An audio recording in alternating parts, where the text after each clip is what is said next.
लगती है। तो कराची में एक दिन जैसे ही आग भड़की, उसके बाद दरवाजे बंद कर दिए गए और ये इसमें भी एजेंसियां थी और दूसरे अदारे और मुख्तलिफ जराए ये कह रहे हैं कि ये भत्ताखोरी का नतीजा था, भत्ता मांगा जा रहा है इनसे। जी अच्छा अलवी साहब ये बताइएगा, अगर भत्ताखोरी का नतीजा था तो 300 से ज्यादा लोग जो हैं वो जाबाक हो गए हैं, क्या भत्ता इतना स्ट्रांग हो गया कि हम 300 से ज्यादा लोगों को कुर्बान कर देंगे? हाँ जी, बहुत ज्यादा स्ट्रांग है जो है भत्ताखोर। और इसमें जब आप दरवाजे बंद कर देंगे, सब कुछ कर देंगे, निकलने का रास्ता नहीं होगा, तो फिर कैसे लोग आएंगे? आप देखें ना कराची में जो हुआ, कोई इनके पास कोई आलात नहीं है, 10,000 मुलाजिम है। और सबसे बड़ी जो कराची में जो है वो ये है कि वहां पर जो भर्ती होती है वहां पे वो मुख्तलिफ लोग अपना अपना कोटा लेते हैं और वो और उसमें सियासी वर्कर होते हैं लोग सारे, ना वो तरबियत देते हैं, सही ट्रेनिंग नहीं लेते, अपनी मर्जी से आते हैं, अपनी मर्जी से जाते हैं, तो फिर इनको कोई रोकने वाला नहीं है, सब ब्लैकमेल कर रहे हैं। अलवी साहब जो तो वो गैर तरबियत आपका हमला था, 3 दिन लग गया तो वो आग बुझाने को। इस तरह यानी कि 9/11 की जो आग थी अमेरिका में वाशिंगटन में, जी वो आप देखें कि उन्होंने एक रात में काबू सारा कुछ कर दिया और 3-4 रोज में बिल्कुल ग्राउंड जीरो बना दिया। लेकिन यहाँ पर एक आग पर काबू नहीं पाया जाता। तो ये लोग तो हमारे यहाँ पे एक और भी प्रॉब्लम है, लाहौर में ये हुआ कि सबसे बड़ा ये जो हमारे जो वज़ीर आला साहब है खादिम आला, इनको एक शौक सवार हुआ है, पूरा लाहौर 21 किलोमीटर पूरा इन्होंने खोद दिया है, जहां से जो है वो बर्वक्त जो है वो फाइटर स्टैंडर्ड से वो नहीं पहुंच सके वहां पर। ये सूरत तो कराची में भी देखने में आई है कि जो 5 मिनट का रास्ता था वो 10 से 15 मिनट में फायर टेंडर्स जो हैं उतनी देर में पहुंचे। और दूसरी बात ये कि कराची में जो फायर टेंडर्स हैं, इतना बड़ा शहर मेट्रोपॉलिटन सिटी होने के बावजूद कराची में जो है वो 48 के करीब फायर टेंडर्स हैं, जिनमें से सिर्फ 25 जो है वर्किंग हालत में है, बाकी सारे के सारे जो है वो आउट ऑफ ऑर्डर है।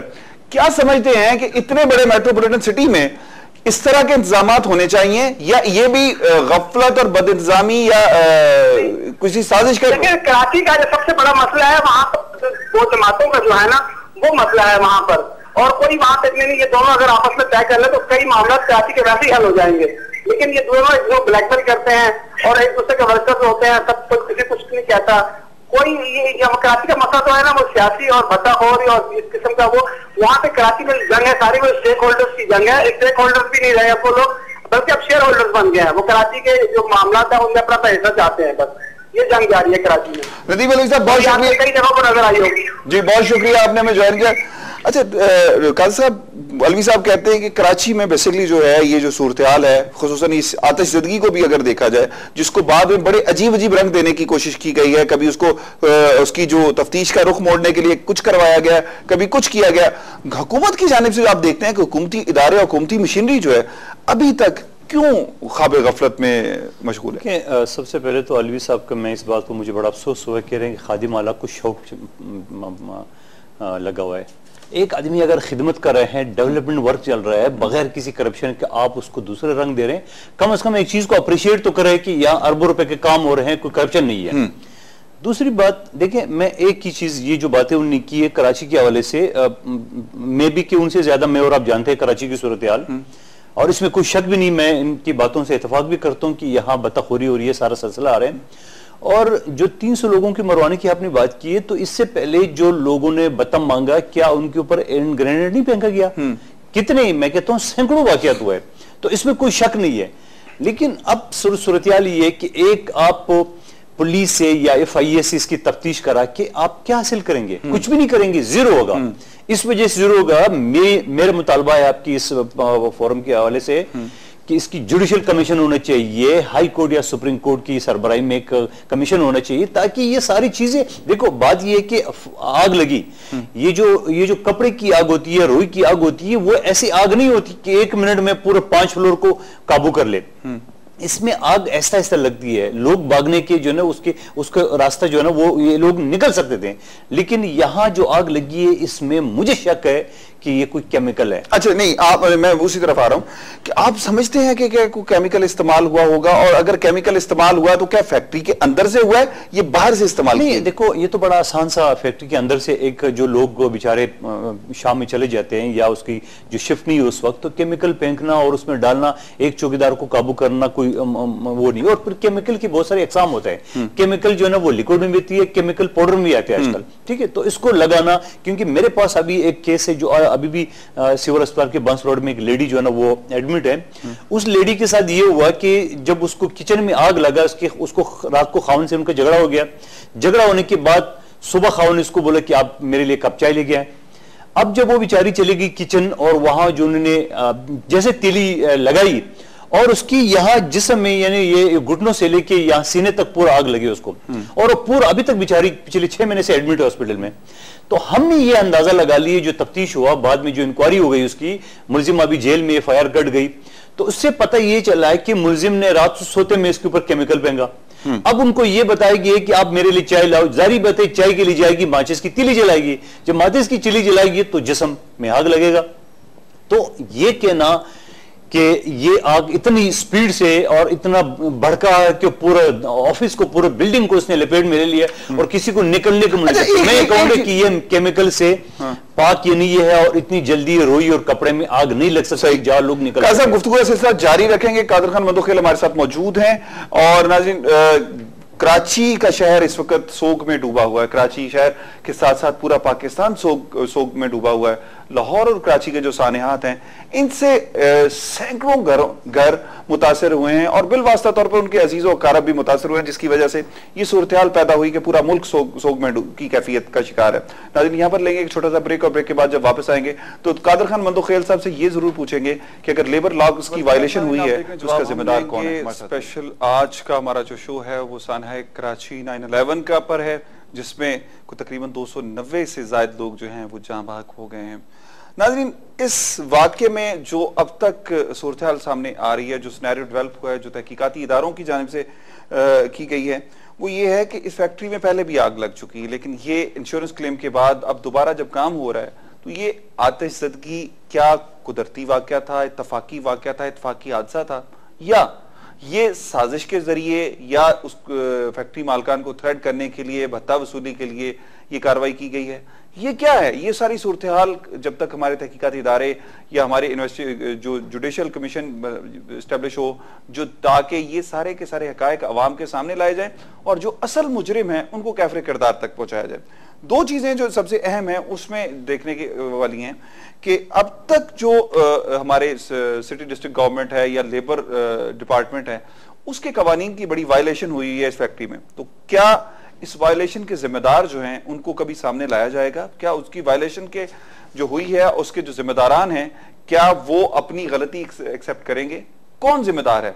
जी कादर खान मंदोखेल साहब, आप बीइंग लॉयर भी एक चीज मुझे ये बताइएगा कि ये जो नेग्लिजेंसी है या गफलत है, ये जो जिसके लोग जो मुर्तकिब हुए हैं, खुसूसन लेबर डिपार्टमेंट से लेकर दूसरे तमाम डिपार्टमेंट जो इससे कंसर्न थे इस गवर्नमेंट फैक्ट्री से, उनकी नेग्लिजेंसी के बारे में आप क्या कहेंगे?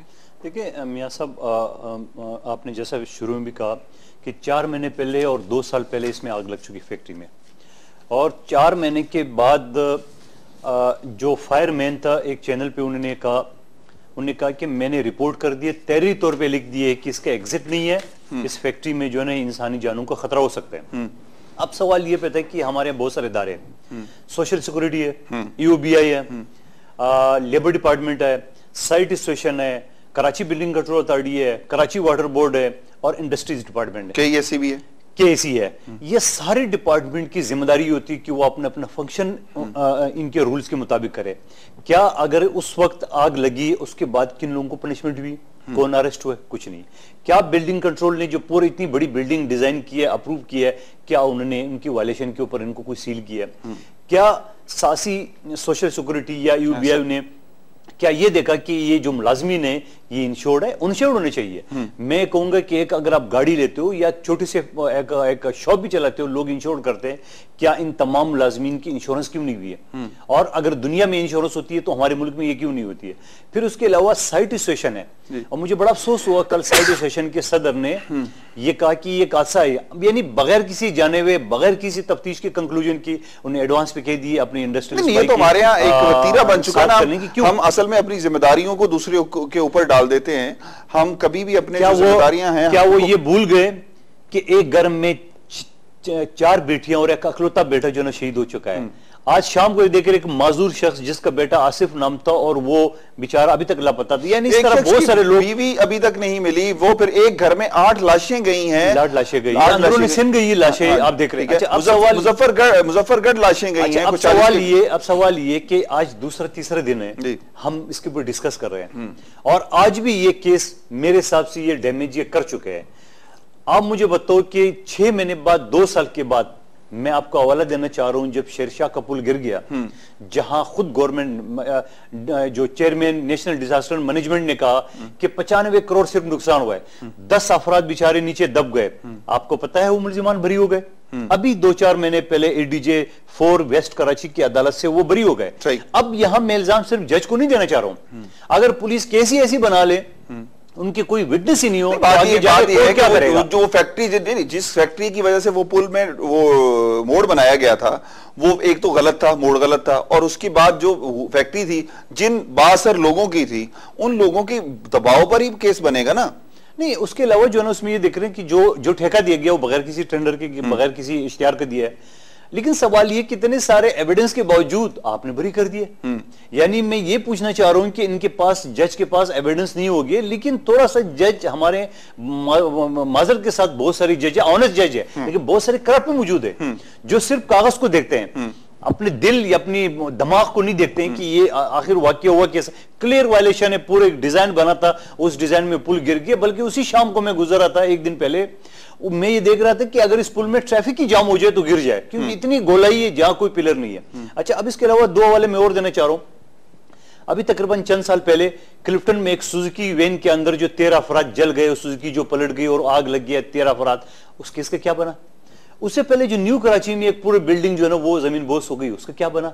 यानी इस तरह पूरे मुल्क में बहुत सारी जो मैं माजरत के साथ, पाकिस्तान में होने वाले आज तक किसी हादसे की तहकीकाती रिपोर्ट ना तो आवाम के वो हमूदुर रहमान कमीशन रिपोर्ट हो या दीगर हादसा हो, कभी भी उनकी रिपोर्ट अवाम तक नहीं पहुंची और कभी भी उनके असल मुजरिमों को कैफरे किरदार तक नहीं पहुंचा। ये हमारा कौमी अलमिया बन चुका है। क्या हम इसको चेंज नहीं करेंगे? तो हम ये ज़हन बना लें कि कोई भी हादसा हो 2-4 दिन, ये तो मीडिया का कमाल है, मीडिया की मेहरबानी है कि ये लोगों को बता रहे खुदा के वास्ते ये क्या हो रहा है। लेकिन ये कि अगर ये मीडिया नहीं होते तो क्या होता? कादर साहब, ये भी तो होगा ना कि मीडिया के पास इससे बड़ी खबर आ जाएगी तो ये वाला वाकया वैसे ही दब जाएगा।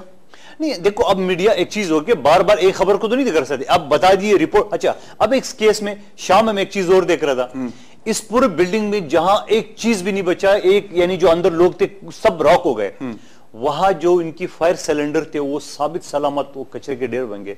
क्या ये मैं कहूंगा कि ये फायर सिलेंडर अगर अंदर लगे हुए थे तो क्या उनके ऊपर हल्का सा काला निशान भी नहीं है?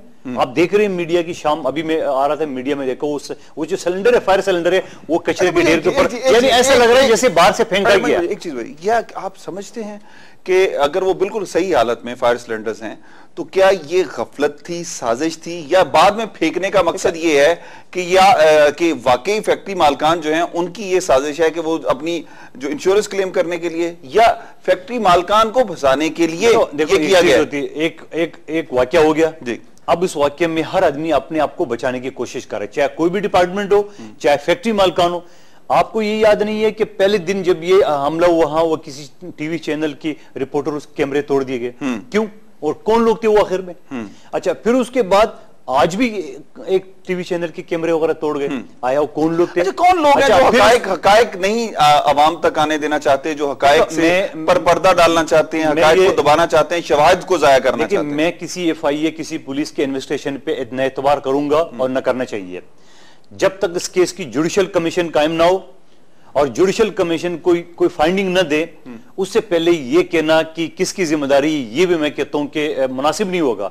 लेकिन बाजारी तौर पे जो मुल्क के वजीर दाखिला ये कह रहे हैं कि ये दहशतगर्दी है, तो क्या उस तरफ उनके रुझान क्यों नहीं गया? क्या अभी जो कहा गया कि फैक्ट्री मालकान 12 घंटे के अंदर खुद को पुलिस के हवाले कर देंगे, क्या मैं ये समझूं वैसे एक वकील मैं ये समझूं कि इस केस को इतना डैमेज करो, इतना डैमेज करो, इतना डैमेज करो ताकि 12 घंटे बाद केस में कुछ रही नहीं है, को आसाक जाहिर कर दे और अच्छा और वो एफआईआर कटी है। आप उस एफआईआर पे बीइंग लॉयर ये बताएं कि एफआईआर ठीक है वो 302 का मुकदमा कटा है कि FIR कटी है, लेकिन वजीर दाखिला साहब कहते हैं वो दहशतगर्दी है।